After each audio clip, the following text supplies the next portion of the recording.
Welcome to Previews Reviews, coming to you from Stadium Comics, located in Shoppers World Mall in beautiful Brampton, Ontario. Here are your hosts, Kevin Hickey and Ricky Lima. Hey everybody, and welcome to this episode of Previews Reviews, which takes a look at comic books coming into stores starting in July 2013. By the time you watch this, our store will either rise triumphant from Free Comic Book Day, or we will be smoldering in ashes from the subsequent riots. And hopefully the smoldering is from Megatron coming down and crushing our store. maybe that's foreshadowing that exclusive cover. Yes, I want that to happen. Megatron doesn't like free comics, so That's true. that would be a good reason for him to smash us to bits. Yeah. Now, Kevin, where's this comic shop located? We're coming to you from Stadium Comics in Brampton, Ontario, Canada. Center of the universe, origin of all things, the helmet to Nova, Okay. Yeah? the ooze to the Ninja Turtles, the legacy of Jupiter. It's not as easy as it looks, Kevin. I just did what you did. I looked around at all the comics. It's not easy. I saw Nova, I saw Ninja Turtles, I saw Jupiter's Legacy. Congratulations. All right. You screwed up like I do. Whatever, dude. Anyways, Ricky, we got a lot to get to today, so let's get started with Batman 66. Put on your go-go boots and get ready to Batusi. See, I told you it was a thing. That's a good one. Back to the swinging 60s as DC Comics reimagines the classic Batman TV series in comics form for the first time. These all-new stories portray the Caped Crusader, the Boy Wonder, and their fiendish rogues gallery just the way viewers remember them. In this first adventure, the Riddler's out to steal some valuable artwork from under the noses of Gotham's police. But Batman gets help from an unlikely source. A certain femme fatale dressed in feline finery. Wow. If the actual book has that kind of copywriting in it, It should. I'm all over that. That's what the 66 series was all about. So Yeah. This is like they did this before? the 66. yeah, TV the TV show. I see. That's what the TV show was all about. So now this joins the upcoming Batman 66 toy line that we talked about in last month's previews reviews. Yeah. And I guess it would appear that they got the rights to the likenesses of the characters and to the stories and the original characters created by the show, and now they are exploiting it for all it's worth. So what kind of original characters did the show make? King Tut was an original character specifically for the TV show, but he later Yeah, I just remember seeing. they brought him into the I think they brought him into the animated series as well. Nice. The Bookworm.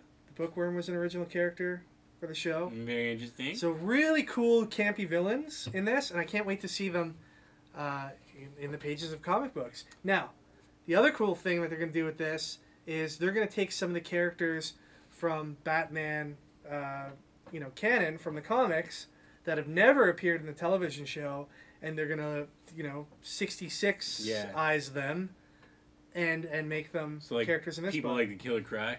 Killer Croc is the first one that they said they're going to do that with. Jeff Parker, the guy who's writing it, has said that the first story arc will center around Riddler, and the next story arc he's going to introduce Killer Croc into the 60s. What, the 52? Right? No, this doesn't relate to the 66. No. What, the 66? Batman 66 is going to be digital first and print afterwards, much like the Batman Beyond stuff. Or Injustice. So, it's a model that's shown that it's worked with those titles. And, in regards to the contrast between today's Batman and how dark it is, and this series, the writer has said, our Joker doesn't cut his face off. Our Joker doesn't even shave. Because famously, Cesar Romero played the Joker back in the day, and he would put white makeup over his very obvious mustache on close-up shots. So that's what I hope it kind of relates to the characters that they bring into the universe. I hope they have something interesting about them like that. or else I'd be kind of disappointed. Like the characters that they bring in from the actual Batman comic. I hope they have some kind of quirks to them. Like oh, they definitely will. I'm sure they'll have to you know, reverse engineer some 60s campiness into them. So, looking forward to this book. Should be good. Yeah. I'm gonna get all the variants. The Batootsie variant. A month ago, he didn't even know what the Batootsie was. I'm learning. I'm learning. But up next, we have Satellite Sam #1. Sex, Death, Live TV. New York City, 1951. The host of beloved daily television serial Satellite Sam turns up dead in a flophouse filled with dirty secrets. The police think it was a death by natural causes, but his son knows there was something more. If only he could sober up long enough to do something about it. This noir mystery shot through with sex and violence exposes the seedy underbelly of the golden age of television. So it's basically just like Mad Men the comic. Noir. Television. Oh. 50s. Mad Men's in the 60s, What? Ricky. I don't know. I don't know Right. these things. I just say what they tell me to say. The producer told me to say. There's no producers. It's got all those the big crew behind us. Yeah. So this is written by Matt Fraction, your boy. The most mathematical of last names, as you would say. Most mathematical of names, right? Because Matt, like math. It just blew my mind. I never even thought of that. Yeah. And it's illustrated by Howard Chaykin, who has been around a long time. The most shaken of last names. And Fraction's been on a tear lately, writing stuff for FF, Fantastic Four, and most notably right now, Hawkeye. Yeah, he should chill out and send some of those writing gigs Over your way? send them down the table. Because, I mean, the guy can't write all of them, you know what I'm saying? Well, he's doing it, so... Now, this story's in black and white, which I guess is fitting, you know, considering the timeline that we're in. We're dealing with the 1950s, the era of television that, you know, networks were just kind of coming into their own. They were... everything was still, like, done live on set, and you didn't have a lot of recorded shows. So it's a really interesting era. And Matt Fraction says on Comic Book Resources, in our story we have a guy who created the Satellite Sam show and stars in it with that kind of vision and foresight into what television could become. He's the creator of one of the hits on this Dumont-esque network. Dumont is a network that was around in the 50s, didn't last through the 50s. And now he's dead. So why did he die? Was it a sex crime, or did it have something to do with the future of his show and network television? Sex crime, make it a sex crime. I need it to be a sex crime. Something tells me, Ricky, that it's not going to be a sex crime. That's okay, I guess. But, yeah, I'm excited. Black and white is usually pretty cool. Artists can do some cool stuff with black and white, so... Yeah, you don't see too many comics based around the world of television in its early days, so yeah, I'm looking forward to this refreshing take on the whole environment around those days. All right, up next we have from Image Comics, Ghosted, issue #1. A horror crime mashup that's equal parts Ocean's 11 and The Shining. Jackson T. Winters is one of the greatest criminal masterminds to ever live. Except he's rotting in jail after his last doomed score. But when a filthy rich collector breaks him out, he's tasked with putting together an elite team of paranormal experts that do the impossible. Steal a ghost from a haunted house of horrors. Oh my god, that sounds crazy. Right? Like, at first I was listening to you talk and I'm like... You're like, oh, it's just another friggin' heist comic. I was like, screw this. And then they kidnap a ghost? That's amazing. Well, that's what they're planning to do, is to steal a ghost. That's crazy. What do you think the reasons behind stealing a ghost would be? It's like, I don't know. You know, I want my haunted house to be more haunted than my neighbor's house, or maybe. Like, or maybe like the person was living with somebody, they died in that house, can't leave the house because they're haunting it, but the person who's still alive wants to be haunted by that ghost. Exactly, because they're like dating or married, I guess. Married to the ghost, or they were married? They were married to the person before they turned into a ghost. I got this. Call me up. I got art #2. That's heartbreaking. Well, that would move me to tears, Ricky. You should be writing this.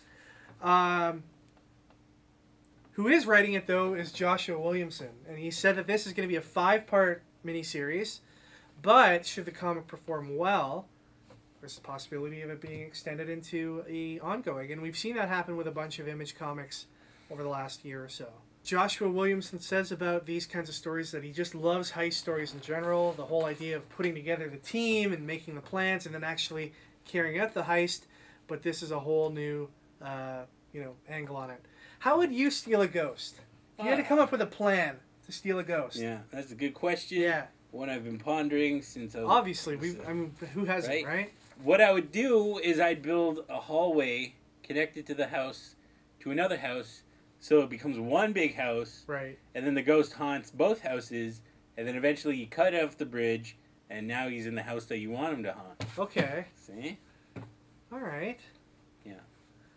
I'd basically just put on a big Pac-Man suit and run around and chase after the ghost, and eventually to go. You'd have to eat a fruit first. I could eat a fruit. Power pills. Gotta take some pills. Yeah, we just call that ecstasy where I'm from. So Ghosted. Be on the lookout for that in July. That out. Is that black and white too now? No, it's in color with an awesome cover by Sean Phillips of Fatale fame. Very nice, very nice. He should be doing Satellite Sam as well. He should be doing Deep Sea. Right. But up next, we have Strangers, #1. No, not David Bishop's comic. Not to be confused with that great comic by David Bishop, Stranger, which is awesome. First they steal Deep Sea, now they're stealing Stranger. It's like they're going through yours and David Bishop's whole what's happening? catalog. What's going on right now? This Image, money now. This is Oni Press, but Oni Press, money. Anyways, Strangers. Protecting the world from the strange is what Verity, Michael, and Sandoval do best. And on the island nation of Hidalgo, things have been getting very strange indeed. The president has declared martial law, sending everyone to excavations in the jungle. But the strangest thing of all is the involvement of the mysterious organization Occult. What could they want with an island with no strategic value? It's up to the strangers to find out. I feel that there should be a moratorium on all, supernatural island stories for, the next 10 years, thanks to Lost. Yeah, I know, right? So... but, what's up with these names? Verity? I don't know. Why don't you ask Chris Robertson, who wrote the book? That's a crazy Scott name. Kowalchuk, who illustrated the book. By the way, I've seen there's a free comic book day edition of this that you'll be able to have on Saturday, May 4th. Which is basically the first issue of this series. And the art inside of it is amazing. The writing looks pretty good. And it's cool all around. Oni Press has put out some awesome stuff lately. Most notably, the Sixth Gun. That's it. Oni Press has been, kicking it they're overdrive. They are. They're putting out some good stuff lately. Maybe, and the books look great. The writing's good on them.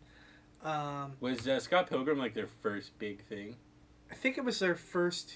No, they had some other stuff. I think they did... they've been doing stuff for a while. They did all the Jay and Silent Bob comics years ago. Now, one thing about this book, though, what's with all these retro themes in the month of July? Yeah. You got this one. You got the Satellite Sam one. Batman 66. Everyone's just been watching a little too much Mad Men, eh? I think it's kind of, trendy, you know what I mean? People are like, yeah...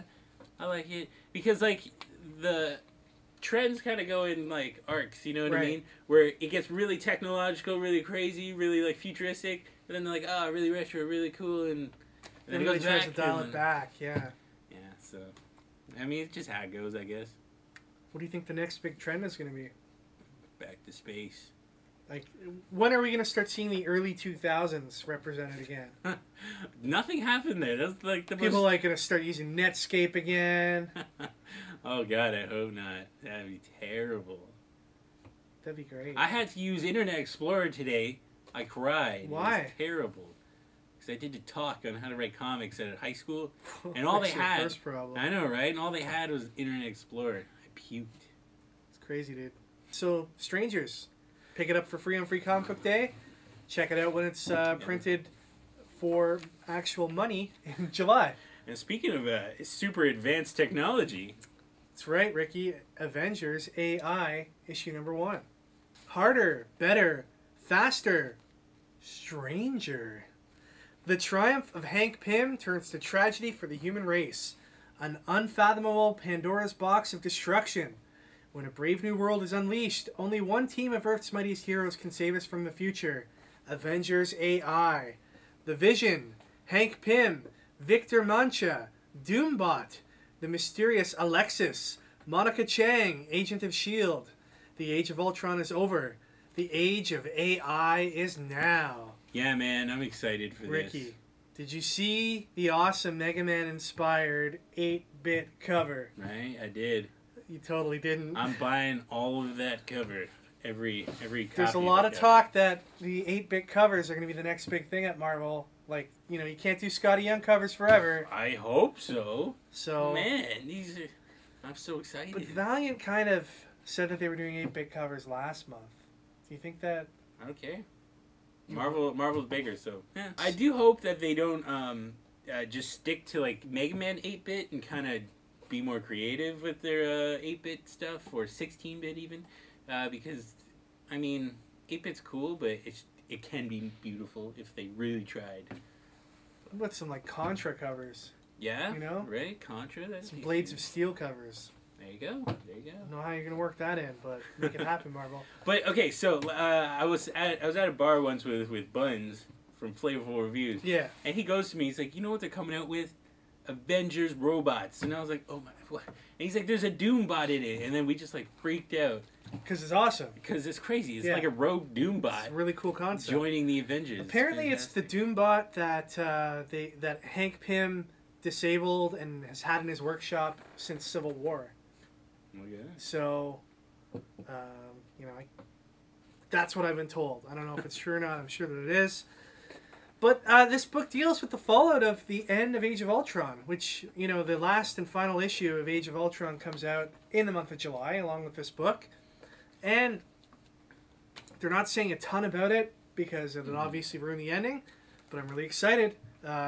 Like an Avengers team of all artificial intelligence. I'm excited. It's so crazy. But you obviously know that Hank Pym doesn't die because I mean he last issue did get his throat slashed. Yeah, that was crazy. Yeah. Wolverine just like slashed his throat. Kill him. So obviously Hank Pym comes back. And somehow. Yeah. So I mean that's a little spoiler alert. But whatever.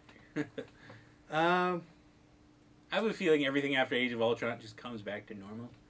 And it's like, oh, okay. I think so too, with some minor changes, and maybe this is the minor change. It's basically a sci-fi Avengers story, which is awesome, and it's written by your buddy Sam Humphries. Sweet. Yeah, right? Well, I did like him on X-Force. So. There you go. It's a little place for Sam Humphries in all of our hearts, Ricky. I think so. Up next, we have Deadpool Kills Deadpool. What? The final act of the Deadpool trilogy begins. Deadpool sets his sights on the ultimate target, himself. Contains over 700% of your daily recommended Deadpool. Yeah, that's clear and concise copywriting. All 3 right. points. So, Deadpool wanted to end all things. So, you know, he was sick of his existence. So he decided, I'm going to kill all the heroes in the Marvel Universe. That didn't quite work. So he said, I'm going to kill the literary figures responsible for inspiring those heroes to exist. That didn't work. So now maybe the only thing left to do is for Deadpool to kill himself. Yeah, well, I'm excited. I mean, so far, everything else has been really cool. And it's just more Deadpool. Like, literally more Deadpool. Cullen Bunn, the writer of this book, says that the Deadpool that he's been writing through Illustrated and Kills the Marvel Universe he's affectionately nicknamed him Dreadpool. The character that Dreadpool will be facing in Deadpool Kills Deadpool is the Deadpool that we know from the regular Marvel Universe, the 616 universe, people would say. So that lighthearted guy who breaks the fourth wall and everything, the real official Deadpool is the target of this Dreadpool. Whoa, man. Yeah. So many pools and I so know. many dead. He won't only face off against Deadpool, he'll also face off against pretty much every version of Deadpool that has ever existed in Marvel Comics, including the members of the Deadpool Corps. Nice. Yeah. Really like the Deadpool Corps. Covers for this book, as with the other books in the Deadpool trilogy, are by Mike Del Mundo. Awesome local creator here in the Toronto area. And to celebrate the release of this book, and the release of his upcoming covers for Dexter by Marvel Comics. Yes, Dexter, which we talked about last year on previous reviews, is finally going to be released. To celebrate the release of both of those books, we're going to have Mike Del Mundo here in the store for a signing. Whoa, in July. man. Really? Yeah. It's going to be awesome. Can't wait to have him here, and we can't wait to show him the splendor of Stadium Comics. The crown jewel of everything. Yes. So we're really excited about that. We also love his work on X-Men Legacy, don't we? Especially Covers for that. Some awesome covers. All right, that's it for this month's comics. I do want to mention a couple things that we couldn't get to because of time. First, the Trinity War begins in the DC Universe. It was teased in Free Comic Book Day 2012. We're finally starting to see what that's all about. What do you think, Ricky? Do you think this will be a reset on the DC Universe? Do you think this is our opportunity to go back to the pre-New 52 ways? I really hope not, because I'm like in the New 52. Yeah. I don't follow from the beginning. So. I don't think it's going to go that way either. Good. We've also got the final issue of Grant Morrison's Batman Incorporated, and his departure, I guess, from mainstream superhero books for the time being. We've got the end of Age of Ultron, which we mentioned, and we also have Superior Spider Month, which is all about Superior Spider-Man. As Superior Carnage is there. Superior Carnage is a book that's coming out, which should be awesome. We've also got a new title called The Deadly Foes of Spider-Man, which it basically looks at the, low-rent villains that chase him around on a day-to-day basis. Cool. They're also replacing Avenging Spider-Man. Why are they replacing Avenging Spider-Man? Is it because maybe he's not going to be in the Avengers anymore? Spoiler. I don't know. But also... they're replacing that with... Sorry, Ricky. They're replacing that with Superior Spider-Man Team-Up. So okay. yeah, It's basically the same thing. Right? But also Guardians of the Galaxy #5. Right. With Neil Gaiman. What? Where'd that come from? Yes, he's returning to Marvel Comics, and I think that's something that's going to happen in Age of Ultron. Might explain why. I'm pretty excited about that. I mean, Brian Michael Bendis and Neil Gaiman ran that issue.